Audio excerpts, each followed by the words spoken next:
Hey guys, so we are in the middle of territory battles this week, and I figured this would be a really great time to show you my Reva Mission attempt from last territory battles. So this is from 2 weeks ago, but I figured with everyone getting Grand Inquisitor up if you've unlocked them, and hopefully heading towards the Phase 3 mixed zone Tatooine, then we would be able to go over the Reva Mission. So I want to preface all of this before we even get into it that it's not a guide. This is not intended to be a full-blown guide. We're still learning a lot about the mission. There are things that we thought would apply that don't apply, and things that are applying that we didn't think about, and all this fun stuff. And to be honest, I'm waiting to see if maybe anything gets tweaked. So it's not a guide, but I'm going to show you my run. It's going to be a little bit different than how I usually do it. I'm going to be pausing the video a lot just to kind of relay my thoughts on why I did things a certain way, and just going over the mission mechanics in general. Overall, it does seem significantly easier than the cam mission. So there is that to look forward to. So for those who don't know, you need Grand Inquisitor, and you need to have him and 4 other Inquisitors at Relic 7 to attempt this mission. I would suggest sitting out second. I know a lot of people are using her, and you can. It's totally doable. I've seen runs with her in all of the runs that I've streamed already. The runs that use her tend to be a little bit more volatile from what I have seen personally. I've noticed that the characters tend to get into like the yellow of their health pools a lot faster. So it seems like with 8th Brother, you do have more control. If you've already reliced them and you've taken 2nd up instead of 8th, then by all means use her. It's still doable. I would just highly advise keeping that in the back of your mind that you really want to be cognizant of the moves that you're making and keeping control of the mission, in particular the Jawas in the first wave. Other than that, those are the 2 that you would really swap out. I would not suggest swapping any of the other ones out. You definitely want to take 7th. You obviously want to tank. You want 5th, and you need Grand Inquisitor. So those are the 2 that are kind of the back and forth. So mine does use 8th Brother. And if you don't know as well, you will need him at Relic 8 or 9, I think, 9 for Phase 5 eventually anyway. So either way you slice it, you're going to have to relic him at some point in time. So there is that. The other thing to keep in mind with this mission before we hop in is there is obviously the planet modifier on Tatooine, and there is the platoon modifier, so whether or not you are filling operations. So you'll notice when we get in that there's going to be a pirate that has been summoned, and based off of how many operations your guild can fill, that pirate will become weaker in terms of his abilities that he can do. And I'm just going to say right now, you generally are going to ignore the pirate. You don't want to focus on him at all. You don't want to worry about him, especially if you're not filling platoons at all. Then you really don't want to focus any attention on him because he's just going to keep coming back. And then the other thing to keep in mind is the planet modifier, which are the dots. The dots are actually what will harm you in this mission. Originally, before we even hopped in, we thought maybe it would be the thermals from Jawa Scavenger, but it doesn't look like a lot of thermals are sticking. It is the dots. So every 2 turns, everyone gets dots on them, which is really important to keep in mind because you are not going to want to just continuously cleanse if you can. You really want to save it because of those dots. And it also is going to affect your modding because dots do damage to you based off of your max health, not your protection. So if you mod for health, the dots are going to do 5% damage off of that total number against you when they pop, versus you modding for protection and focusing on protection, they will do a significantly smaller number because they're going to have to chew through all of your protection before they can get into your health pool. So just something to keep in mind for modding. Okay, so that is that. Let's look at this lovely video. So again, I'm going to apologize because it is just like a video that I took of my run. So you're going to see me stop and start it continuously because I want to explain my thinking to you. And we're going to go over the mods first. So the turn order that you want to go with, just to keep in mind, is, excuse me, 7th sister first, ideally, then 5th brother, then Grand Inquisitor, then 8th or 2nd, whichever one you're using, and then 9th at the very end. So you'll see that in how my speeds are reflected, and we'll be able to look at the modding, and I can kind of give you my thought process on why I modded them the way I did. And actually, before we hop into the modding, I'm just going to say I put 9th sister in the last slot because that means she'll be in like that back corner on the screen. So you don't have to worry about accidentally targeting her because she's kind of tucked out of the way if you're trying to click on somebody else. So just a tip, if you want her out of the way, put her in the last spot. Okay, so Grand Inquisitor first. You want offense on him, and you can see I broke my health set. I put pure protection on him. He's 315, so he's not crazy fast. There's basically no added health. There is no added health to him. And then it was just all offense. So he does have a crit damage primary on his triangle. Everything else is protection. And then 8th brother, I gave him an offense set as well. He has a little bit of added health, but mostly protection. He's 291, so he is slower than Grand Inquisitor. Offense is at 10k and special just under 8. And then 5th brother, we went on straight protection as much as possible. Protection on all of the primaries if I could. He's 346 speed, so he obviously is faster. You can see I have a couple of health mods on him just because. I would not advise sticking health mods on if you can avoid it. It's just based off of my mod inventory and what worked to hit the stats the best. If you can, I would go with like a defense set instead. You could even stick a speed set and a defense set on him. But you really want to focus on trying to provide as little health as possible. Okay, so now we are on 7th sister. So you can see she has a speed set and then just an offense and a health mod broken set again, so we don't get that bonus.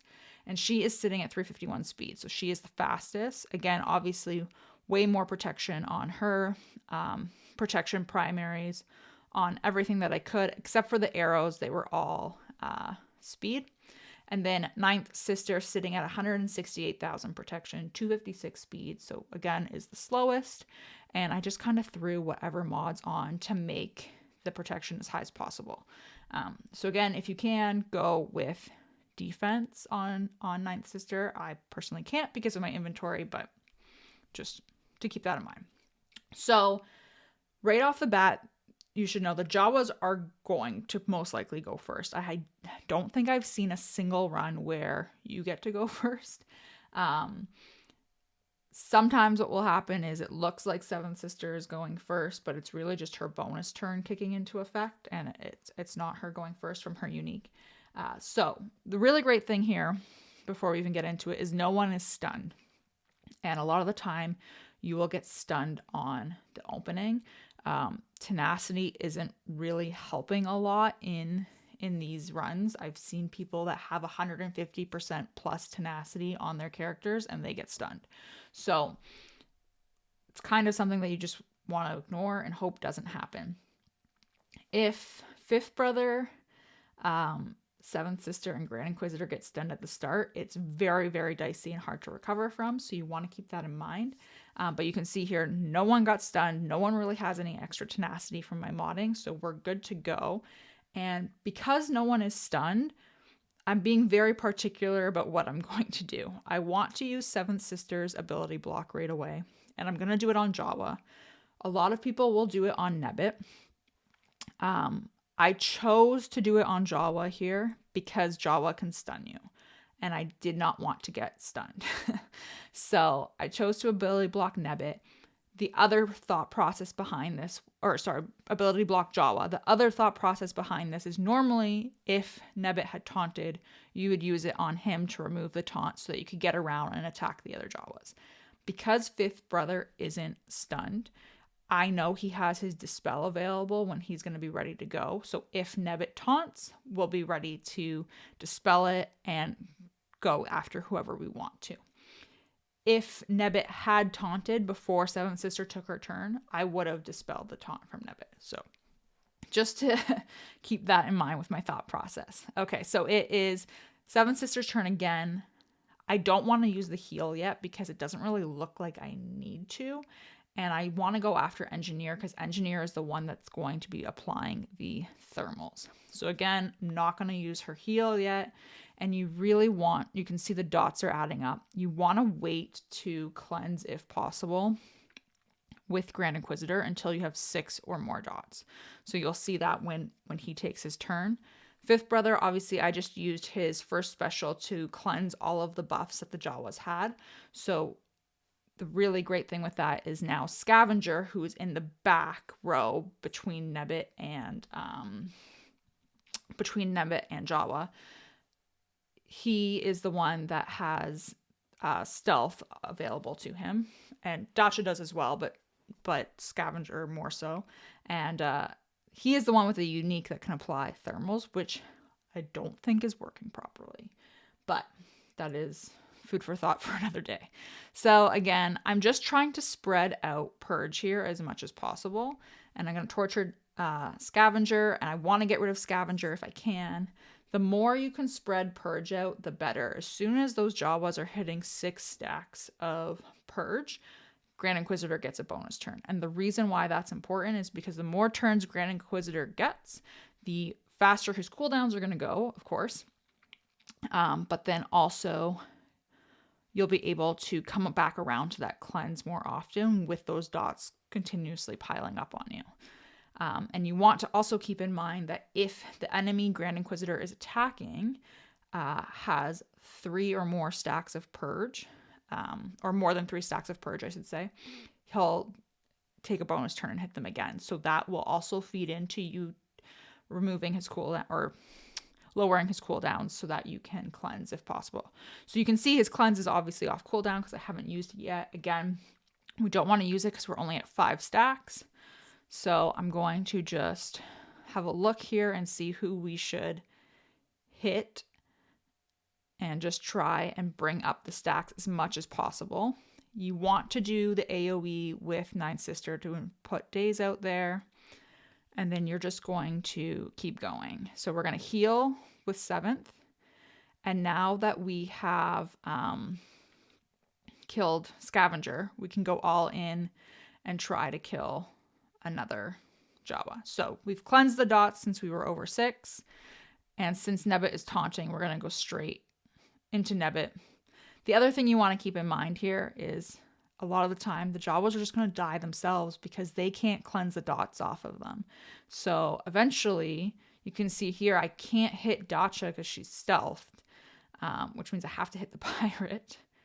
And then we can finally kill Dacha. So that is something else you want to keep in mind is Dacha can stealth. So if you can get them out right away, it makes it a little bit easier on you. And trying to use basics towards the end of that wave so that we can come into this wave with all of our abilities ready to go. So I'm just going to basic Kenobi to start with Grand Inquisitor, and then again ignoring the pirate this entire time, and we're just going to try and stack as much Purge on him as possible. He can be ability blocked. You can stun Kenobi, so it is quite fun actually. We're going to put Torture on him, especially now that he has 6 stacks of Purge. And again, healing with 7th Sister whenever you can. You want to heal your lowest health Inquisitor. So I chose to heal herself. And now we've stunned Kenobi. And at this point, I feel he's not going to take any more turns. So I'm safe to cleanse with 5 dots and just kind of keep my team alive. And dead. So pretty straightforward. Honestly, the toughest part is getting through the Jawa wave. If you can make it through that, then that is fantastic. If you can make it through with your entire team, you are set up for wave 2. The big focus is managing the dots on yourself. So you really want to hold on to that cleanse if possible. And then keeping in mind that the Jawas will eventually die to dots when they take their turn. So if you can see they're relatively low health and they have, 12 dots on them, you can start focusing on another Jawa and make your way around them so that eventually they just kind of pop off and you can head into the second wave feeling a little bit better. So that's it, guys. That was the run. Hopefully it made sense. I'd be super curious to know if you did anything slightly different. Like I said, we're still gathering a lot of the information about this battle, so it is fluid, I will say, to say the very least. But the biggest thing is dot management, so saving your cleanse. And I would strongly advise modding for protection over health, solely because of how the dots mechanic does work, and how that's going to damage your team throughout the phase. So that's it. And I guess I'll see you next time.